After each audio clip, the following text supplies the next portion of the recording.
Situação de muito caos na cidade de São Paulo e todo ano é assim, infelizmente, né? Basta chover, começa a época de chuvas, parece que a cidade vira um caos e todo mundo já sai de casa com medo. Depois dessa tempestade de ontem, inclusive aqui na capital paulista, muitas regiões ficaram alagadas.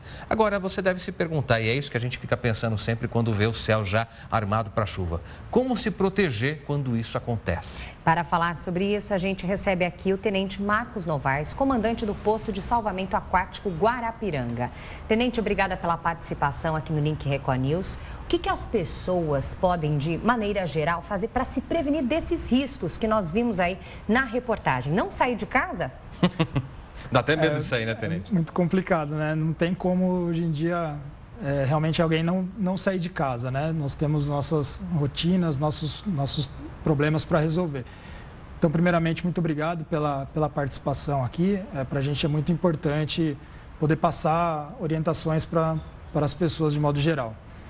Algumas orientações são muito importantes. Em alguns casos, como foi ontem, quando perceber que está um vento muito forte, evitar ficar parado perto de árvores e perto de postes, perto da fiação, que a nossa fiação aqui ela é aérea, né? Então ela pode se romper e atingir alguém.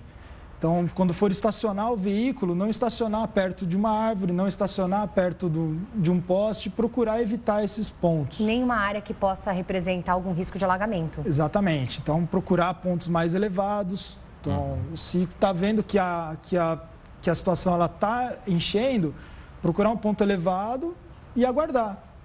Sintonizar o rádio para ouvir as notícias, utilizar os meios de aplicativos que nós temos hoje, que são meios de obter informações de como está o trânsito, como está aquele local para onde a pessoa está indo. Se está vendo que não tem opção, está tudo parado, ou no local por onde ela vai passar já está alagado, não adianta ela ficar no trânsito e tentar passar por lá.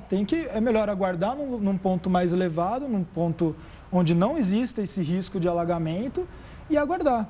Agora, tenente, quando alguém é pego de surpresa, especialmente quem não conhece muito bem a cidade de São Paulo, vai para algum ponto da cidade em que os alagamentos são comuns, às vezes tem até placa de aviso, mas infelizmente nem todos os cantos têm esse aviso. E a pessoa acaba se envolvendo no alagamento, ela está com o carro ali, a água sobe às vezes rapidamente. Qual a dica para quem está numa situação dessa? Porque em geral a gente percebe, principalmente quando mostramos aqui ao vivo as imagens, que as pessoas vão com o carro até onde dá. Atravessar. Tentam atravessar e aí o risco do carro parar é muito grande e, claro, o risco de afogamentos, como costuma acontecer, também é gigantesco, né? Sim, a orientação que nós passamos é para que a pessoa nunca transita num local onde a água está acima da metade da roda. Acima da metade? Acima da metade. Então, atingiu a metade, já não tem que transitar ali. Então, observe os carros que estão à frente, né, os carros que já estão a alguma distância, né, 100 metros à frente, como que está. Mantenha a distância do veículo da frente também, porque se ele parar, você não vai ter para onde sair. E manter, se for entrar numa água ainda abaixo da metade da roda, sempre em primeira marcha, não mudar de marcha quando estiver na água, quando estiver com a água na roda já. E caso a pessoa foi pega, de repente está no trânsito parado lá, ela deve evitar ao máximo sair do carro. Não sair do carro. Então. Deve evitar. Deve evitar ao máximo sair do carro. Porém, então, pedir ajuda, né? Ligar 193 ou 192 para pedir ajuda, falar o que está acontecendo lá. Porém, se a água chegar no batente inferior da porta... Ou seja, um pouquinho abaixo da maçaneta? Não, antes ainda. Antes ainda da maçaneta? Antes ainda, mais baixo ainda. É o momento que a água ela vai começar a suspender o veículo. Então, ela vai começar a levar o veículo. Então, tem que abandonar o veículo. Então, abandona o veículo e procura um local mais alto. Abandonar o veículo ou ainda quem foi pego ali como pedestre, andando, viu ali uma enchente, nós vimos aí em algumas imagens, pessoas realmente que se arriscam atravessando alguns pontos da cidade. Quais são os riscos que essas pessoas estão... A quais riscos elas se expõem numa situação como essa, tenente? São diversos riscos, né? Então, a pessoa que ela está atravessando um ponto de alagamento, ela pode ser levada pela água, pela força da água. Então, conforme a água vai aumentando, a pouca velocidade de água já consegue arrastar essa pessoa. Então, conforme está mais alto, por mais que esteja devagar a água, né, a velocidade pequena, essa pessoa já corre o risco de ser arrastada. Ou então, a pessoa está transitando num local que ela não conhece, então pode ter um buraco, a tampa do bueiro pode ter sido deslocada com a força da água. Então, a pessoa não conhece, ela pode afundar a qualquer momento. E como a água é turva, não dá para saber se tem bueiro, alguma coisa do gênero embaixo, né? E a água pode conduzir eletricidade também, né? Também. Por exemplo, nós vimos aí o caso do rapaz que acabou morrendo, eletrocutado, um fio de alta tensão acabou passando essa energia para ele. Casos como esse também podem se repetir. Às vezes a pessoa está a uma certa distância, inclusive, desse fio de tensão. Ainda assim, a energia pode ser conduzida até ela. Sim, dependendo da fiação que se romper, então é a fiação que passa 13.000 volts. Então, é uma descarga elétrica muito grande. Então, uma daquelas dicas que eu dei no começo, de evitar ficar próximo de postes, é porque pode romper a qualquer momento, se tiver o vento forte igual nós vimos aí nas imagens. Ó. Isso aí, a pessoa tem que procurar um local de abrigo. Em hipótese nenhuma, numa situação daquela, a pessoa vai se expor, ou querer atravessar, ou querer atravessar uma rua. Não, aguarda. É melhor aguardar, preservar meia hora, né? Vai aguardar, ela não está perdendo 30 minutos ou perdendo uma hora ali aguardando. Ela está preservando e ganhando, preservando a vida dela. Tenente, nesse momento que a gente tem muitas chuvas e daqui para o fim do ano, daqui para dezembro, vai ser cada vez mais complexo, quais são as ocorrências mais comuns que vocês atendem, além dessas de possibilidade de afogamento diante de um alagamento?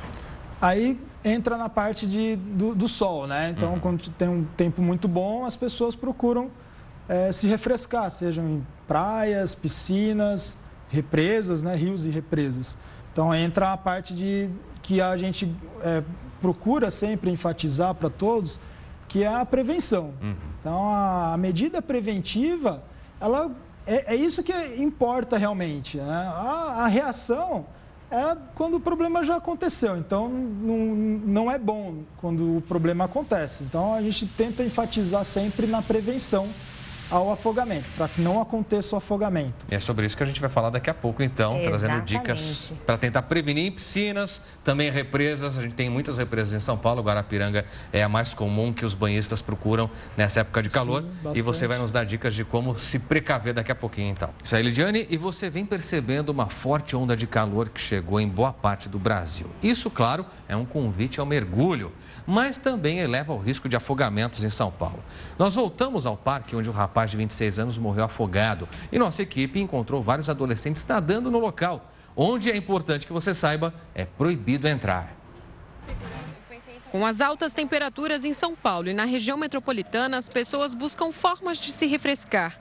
O problema é que, às vezes, a opção encontrada pode custar uma vida, como aconteceu com o jovem Marcos Vinícius de Souza, de 26 anos, que morreu afogado na última terça-feira no Parque Glauco Vilas Boas, em Osasco. Marcos e os amigos entraram no parque e foram mergulhar numa lagoa.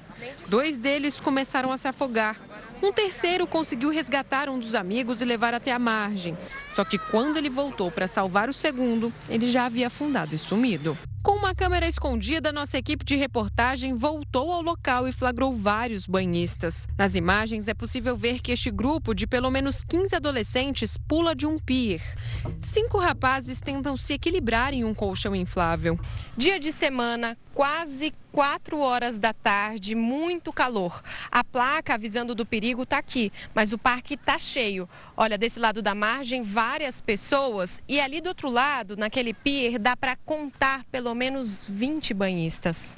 Caso aqui não tem nenhum clube aqui na região aqui, então o pessoal acaba tudo vindo para a represa ali, ó. Mas o perigo é iminente. Ele mesmo, que nada há mais de 20 anos na lagoa, sabe que não dá para abusar. Porque eu nado bem, pelo menos eu sei nadar, né? Não vou, entendeu? Entrar na parte funda sem saber nadar, o que acontece muito aqui, né? O lago é perigoso porque é de tombo. Logo depois das margens já há buracos profundos. Segundo o Corpo de Bombeiros, no centro a profundidade chega a 10 metros. Não há correnteza, mas há vegetação, entulhos e restos de árvores no fundo, que podem representar perigo. Eu tenho entulhos, eu tenho galhos, eu tenho árvores que às vezes ficam embaixo, a própria vegetação que cresceu, e é uma água escura, então a gente não consegue saber o que tem embaixo, que tem nos nossos pés. Quem frequenta o parque vê as placas de sinalização, mas não tem a menor noção do motivo do perigo. porque ali no raso a gente vai andando e a água parece sempre na mesma altura. Em nota, a Prefeitura informou que, além da sinalização, deixa funcionários monitorando a segurança no parque. Mas alega que as pessoas não respeitam as regras e, nesses casos, pedem ajuda da Guarda Metropolitana. Paulo já nadou muito no local, mas hoje não se arrisca mais. Raramente eu venho para cá, se eu venho mais só para ficar com o meu pessoal aí, ó, mas não entro dentro da água. Quem vê o clima de diversão não pensa nas consequências, mas a maioria conhece alguém que já morreu nessas águas. Eu já perdi um amigo aqui, né? E depois disso que eu também parei de entrar na água. Como nós vimos aí, o perigo realmente é iminente. Muitas pessoas aí têm autoconfiança e é que mora justamente o perigo. Exatamente. Então, por isso, a gente volta a conversar com o Tenente Marcos Novaes, do Corpo de Bombeiros de São Paulo. E agora para falar sobre isso, porque com a chegada do verão, muita gente se aventura no mar, também em piscinas e, claro, em represas ou lagos, como a gente acabou de ver, e aí aumenta o risco de afogamento. Por isso, a primeira pergunta é essa. Um dos sujeitos chegou a falar assim, mas eu sei nadar, não tem problema. E você comentou, mais da metade de quem morre afogado sabia nadar. Mesmo sabendo nadar, é arriscado. Exatamente. Essa é uma estatística que nós presenciamos. Mais da metade das pessoas que se afogam, elas sabiam nadar, tinham uma condição natatória que para elas consideravam razoável, mas geralmente elas superestimam essa capacidade. Então ela até sabe nadar um pouco, mas daí vê algum ponto distante, ela quer atravessar, ela quer chegar até aquele ponto e voltar, ou às vezes começa um desafiar o outro, né, e querer, vamos nadar até lá e voltar, e é a hora que acontece algum problema, ou cansa e acaba Nós tivemos recentemente afogando. o exemplo do ator Domingos Montanher, que já havia, inclusive, nadado na região ali do Rio São Francisco, tudo, e mesmo assim aconteceu aquela fatalidade. Assim como o exemplo dele, para as outras pessoas também, principalmente no caso de rios, onde as águas às vezes são turvas. Certo. O cuidado deve ser redobrado, não, Tenente? Sim. Locais onde a água é turva, seja num rio ou represa, a pessoa ela deve manter sempre a água no umbigo dela, que muitos, né, conhecem a frase, né, de água no umbigo, sinal de perigo. E no rio e represa também, porque geralmente é muito comum o relevo do rio ou da represa não ser regular.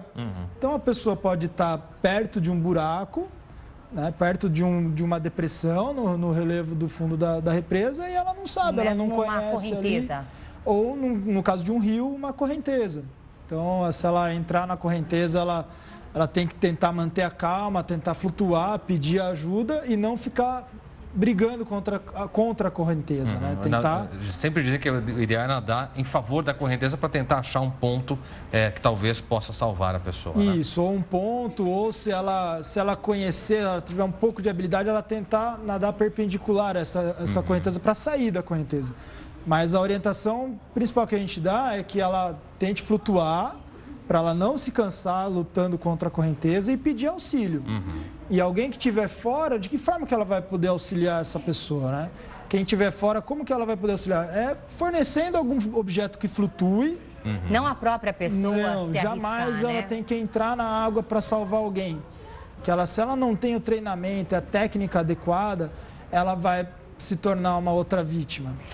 Há algum tipo de equipamento de segurança também que deve ser levado em consideração? Por exemplo, nas represas, agora com a temperatura elevada, as pessoas buscam então andar de barco ou fazer algum esporte. As crianças também, é muito comum a gente perceber aquelas boias enormes sendo infladas, colchões inclusive, onde as crianças são colocadas ali para aproveitar o dia. Equipamentos de segurança merecem a atenção, por exemplo, as boias e também os coletes salva-vidas, principalmente? Sim, sempre que estiver numa embarcação ou numa prancha, né? Esportes que utilizam prancha, sempre tem que estar de colete. Mesmo a pessoa tendo plenas condições de nadar, seja a pessoa que tem capacidade de fazer uma maratona aquática, ela tem que estar de colete. Porque se ela tiver um problema, ela vai boiar. Então, sempre que estiver numa embarcação ou esporte com prancha, estar de colete. As crianças sempre tem que estar a uma distância de no máximo de um braço do pai ou do responsável legal por ela. E a atenção tem que ser 100%, até mais de 100%, porque é sempre tudo muito rápido. É comum a gente escutar frases do tipo, mas eu só desviei a atenção um segundo. Um piscar de olhos, né? Foi um piscar de olhos, é sempre essas frases que a gente escuta. Então, as crianças têm que estar a uma distância de um braço, mesmo tendo guarda-vida ali. Então, é comum a gente também ter que orientar os pais na represa aqui na Guarapiranga, de que a guarda, a responsabilidade pela criança é sua, não é do guarda-vida. O guarda-vida está ali observando centenas de pessoas, muitas vezes. Nós estamos falando de represa, Tenente, mas infelizmente parece que não. As pessoas às vezes buscam piscina, como a gente está vendo aí agora, e acham que piscina é o lugar mais seguro do mundo, então pode ficar à vontade que vai ter guarda-vida, etc. E infelizmente ocorrem casos de afogamento em piscinas também.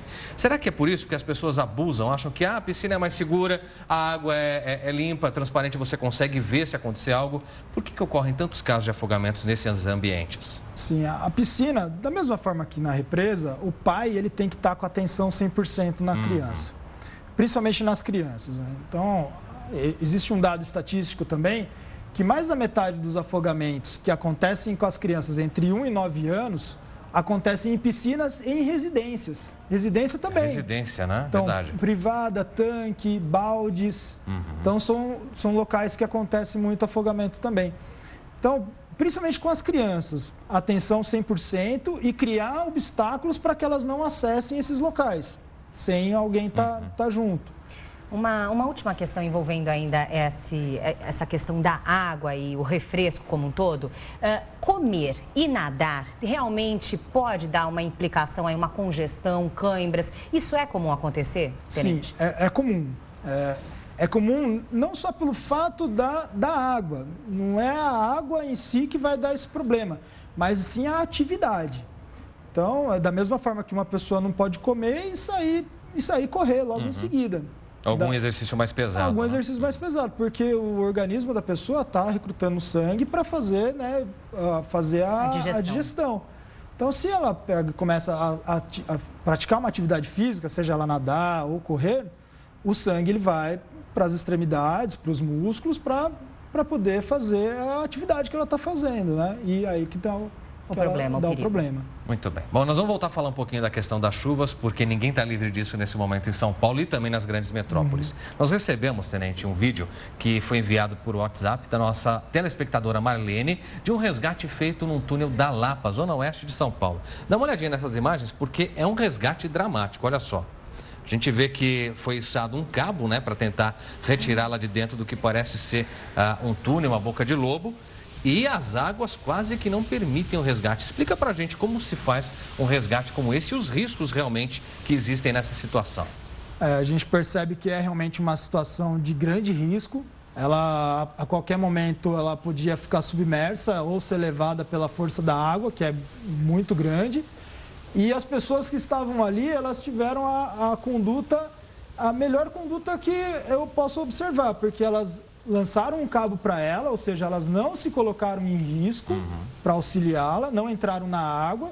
Então, elas estão, inclusive, atrás do guarda-corpo ali, desse local mais elevado, e conseguiram, né, com o auxílio de Deus, aí, a salvá-la, né?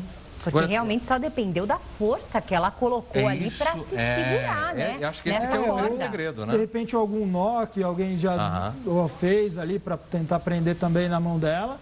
Mas realmente dá para ver talvez um nó ali que ficou prendendo na mão dela. Mas realmente eles tiveram a melhor conduta que eu posso avaliando assim só esse pedaço do vídeo, né?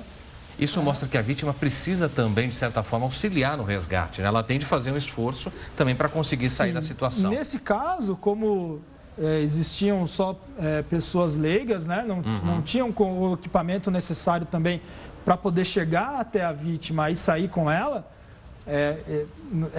a vítima teve que ajudar. Né? Se fosse uma outra situação... Se fosse uma equipe do Corpo de Bombeiros, como seria esse resgate? Só para a gente ter uma ideia. Sim, a gente montaria um sistema com cordas também para poder manter o socorrista em segurança e acessaria ela para sair com ela. Então, sairia com ela ou montaria um sistema para tirá-la junto com o socorrista. Desesperador, ainda bem que essa situação, nesse caso, né, teve um desfecho aí feliz. Tenente, muito obrigada pelos esclarecimentos do senhor aqui no Link Record News. Seja sempre bem-vindo. Eu agradeço a oportunidade e estamos sempre à disposição e contem sempre com o Corpo de Bombeiros no número 93. O Corpo de Bombeiros está à disposição de todos. E a gente aproveita para pedir que você transmita para você, para toda a sua equipe, os parabéns diante de todos nós aqui pelo trabalho que vocês prestam à sociedade. Vocês são verdadeiros heróis e poucos são reconhecidos, infelizmente. Muito obrigado. A gente faz questão de reconhecer isso aqui. Muito obrigado. Parabéns Obrigada, pelo trabalho. tenente.